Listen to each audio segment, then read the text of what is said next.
Hey guys, welcome to week 3 of my 8 kilo weight loss challenge. Alright, feeling really happy today. Jumped on the scales this morning and I have lost a further 1.1 kilos. Woohoo! I'm so excited. So I'm now down to 74.5. So getting closer to my goal of 68 kilos. But even better than that, I'm closer to the weight that I was before I put the weight on after Christmas. So I was 71 kilos before I put all the weight on at Christmas over 2 weeks, which was bloody terrible. But anyway, we've moved on from that and we're upwards and onwards from here. So yay me. All right, I didn't do any measurements this week. Because that'll be next week. So I find that if I do them every 2 weeks, I see a little bit more of a bigger difference. So I am actually putting this on my blog. So once I've launched my blog, you'll be able to see, photos of me, when I was at 78 kilos to where I got down to 71 kilos.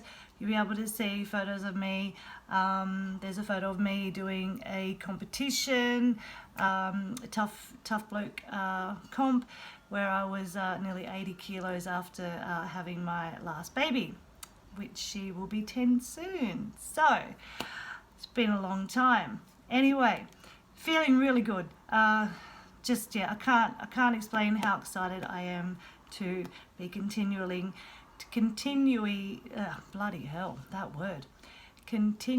to lose weight each week.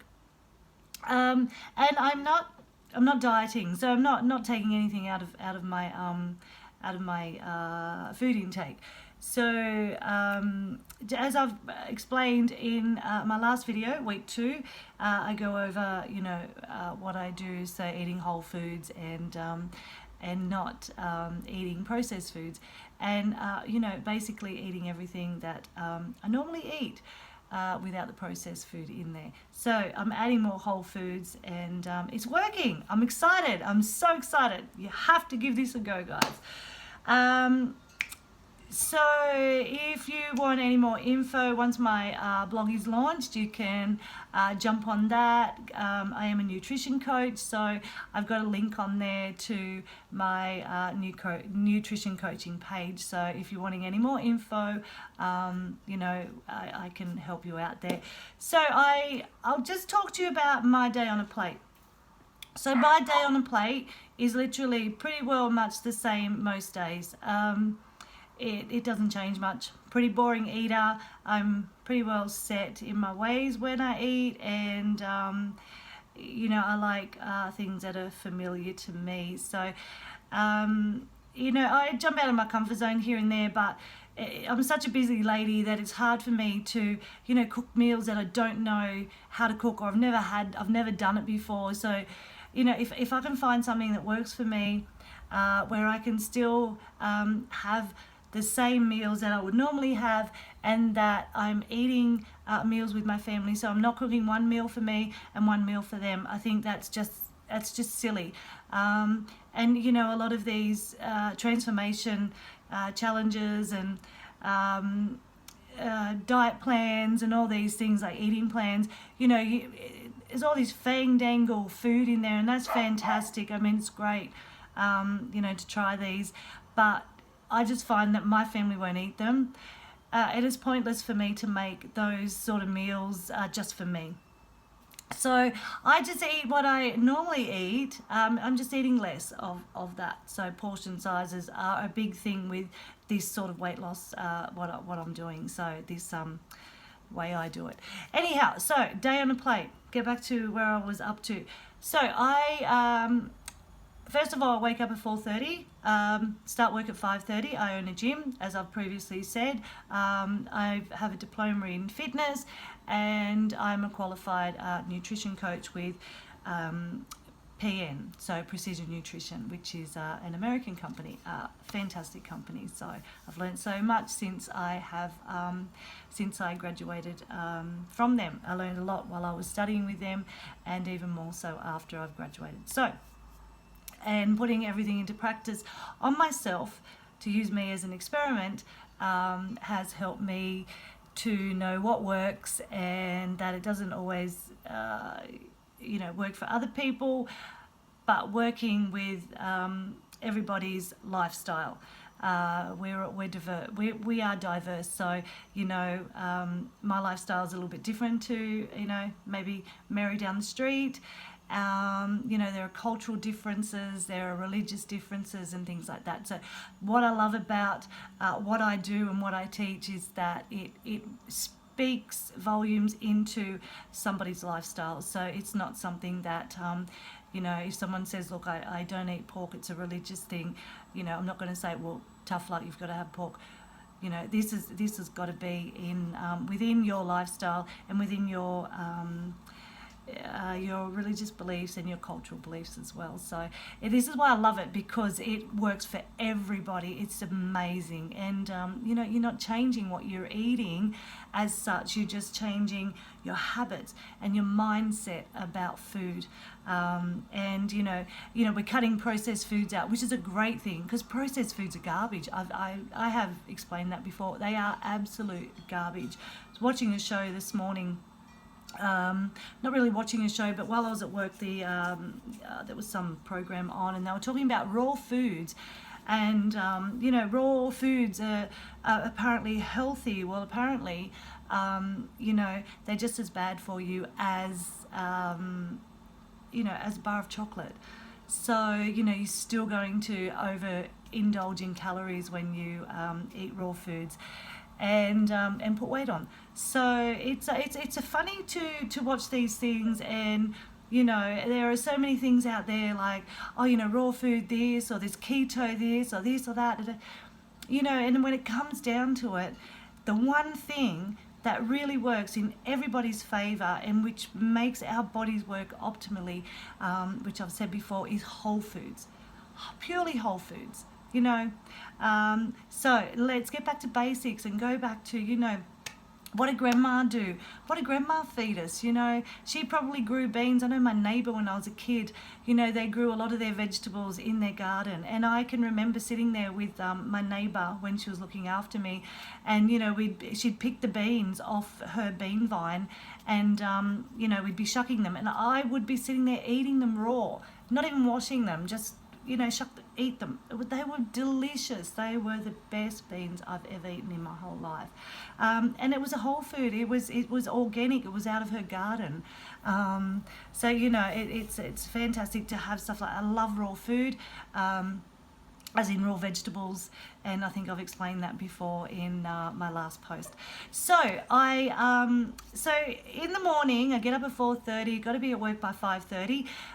So I tend to have berries. So I'll have a cup of and a half a cup, of strawberries, halved. And I'll have about half a cup of blueberries. Sometimes if I've got raspberries, I'll do the same. I'll have half a cup of raspberries. I'll pour them all into a bowl, and then I'll have 2 teaspoons of Greek yogurt, so natural Greek yogurt. And I think I use this Icelandic Greek yogurt. It's so delicious. It's really, really nice. So I have that, and I sprinkle linseeds over it. Now, a lot of people like to grind their linseeds down. I don't have a coffee grinder. I don't drink coffee, so I just put mine on. I just sprinkle them on whole, and they soak a little bit, and you chew them, and they're a bit crunchy. So I don't mind that, but you can grind them if you want and sprinkle it over that way. And then I have a cup of green tea as well. So matcha green tea is one that I'm actually liking at the moment. So I'm drinking a cup of that with my breakfast. Then I'll take some multivitamins, I must say, krill oil, and I take a coenzyme Q10 tablet, and what else? I think that's it. Yeah, and then I drink a powdered magnesium supplement. Sometimes my muscles cramp up. I'm 47, so it does happen. I don't like to think that I'm getting older, but sometimes my muscles say You are. Anyhow, so I have that, and so then so I'm just looking at the time. My daughter's due to get off the bus soon, so I've got to make sure that I get out there. So I've got to be quick. Then for morning tea, I always have a Pink Lady apple, and I have a handful of walnuts. So that's my morning tea. And I usually have that round about 10:30, 11 o'clock. And then for lunch, I'll always make a salad. So I've got baby spinach. I use baby spinach, don't use lettuce. But you can use lettuce if you want. I just love baby spinach. I find the nutrients in it are better than lettuce. I have tomato. I have cucumber, red capsicum. What else do I have? Sometimes I'll have a bit of red onion in there. I'll cut up some shallots and put shallots in there. Celery, I put celery in it as well. Sometimes I'll put snow peas in there. They're always yum, just so crunchy. So I'll throw in some snow peas. And again, I'll put a sprinkle of linseeds on there, and then I drizzle flaxseed oil over my salad. So depending on the day, one day I might have, a 90-gram can of tuna and pour that on top of my salad, mix it around and eat that. So then I've got my protein, carbohydrates. Oh, I also have a quarter of an avocado in there as well. So, there's with the flaxseed oil, the linseeds and the avocado, there's some good fats in there.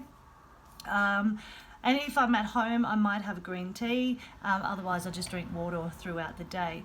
For afternoon tea, like snacking between lunch and dinner, sometimes I'll have a Greek yogurt. Sometimes I'll just have, 3 or 4 teaspoons of peanut butter, raw peanut butter, because there's not a lot of ingredients in raw peanut butter. And then for dinner, it would usually be, sweet potato, some steamed veggies like broccoli, beans, there'll be some peas in there, maybe a little bit of corn here and there, and some carrot usually, and a sort of meat sauce, either steak, chicken. Sometimes I'll make spaghetti bolognese. So for instance, today I'm going to have spaghetti bolognese, and I do use whole grain pasta.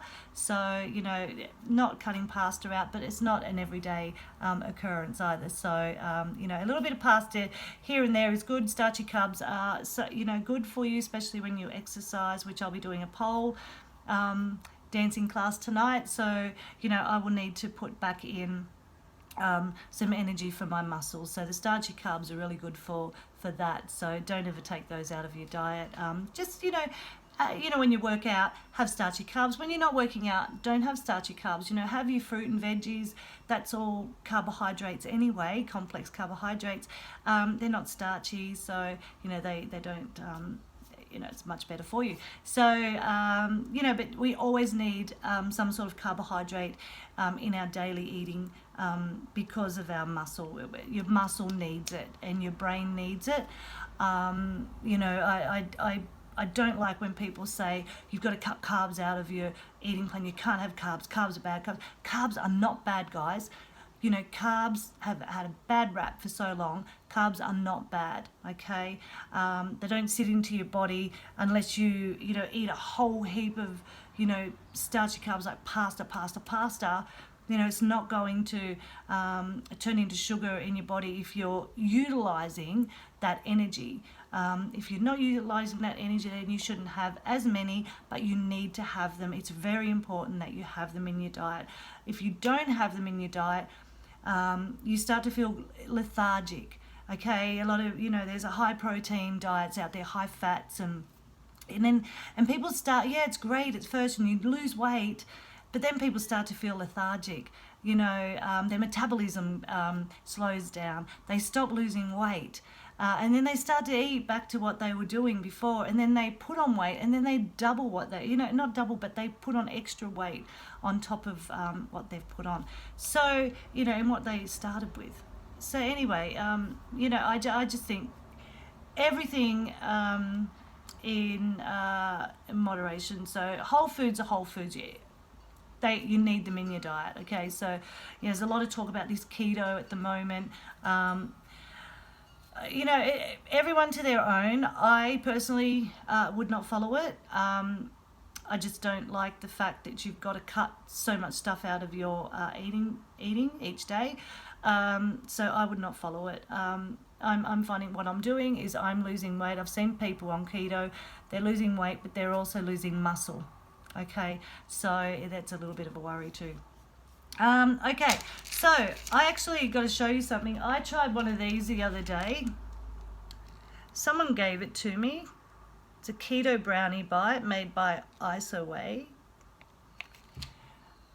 I'm less than impressed. It was disgusting. It really was. It was gluggy and it was hard to chew. It stuck on my teeth for so long.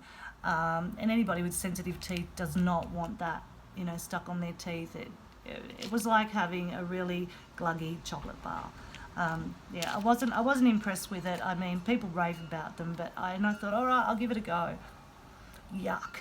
And I remember having some keto snack before, and it tasted like old shoe. It was disgusting. So anyway, I have to go because I've got to get my daughter off the bus. But that's my day on a plate. I'll be off to my pole dancing class tonight, and I did, pole the other night. Now, I don't know if you can see that nice big bruise, but that's commitment, guys. That was from a elbow hold on the pole. Anyhow, I was so excited I did it because I've been trying to do that, and I actually did it and was able to get my feet off the ground and spin around the pole. I was so excited, but yeah, it left a great bruise. Anyway, I just look at it as it's commitment. So, all right, thanks for watching, guys. Please subscribe to my page. If you don't get all of my video updates. And, thumbs up if you like, thumbs down if you don't. Thanks again, and I will see you next time. Week 4 is coming up. Okay, bye.